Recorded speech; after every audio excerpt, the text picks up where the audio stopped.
Mji ya Yerusalemu ina matafsiri manne mazito sana. Inaitwa sema ni mji ya utukufu. Inaitwa sema ni mji ya hukumu ya watumishi wa Mungu.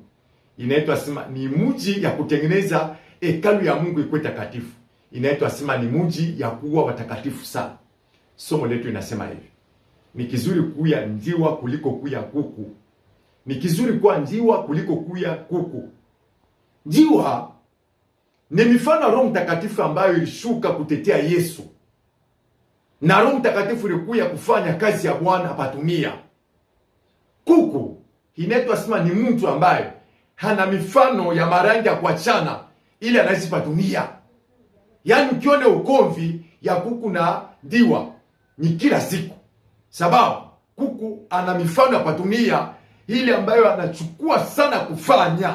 Yaani inapaswa tukue na mifano ya njiwa kuliko kuwa na mifano ya kuku. Amin.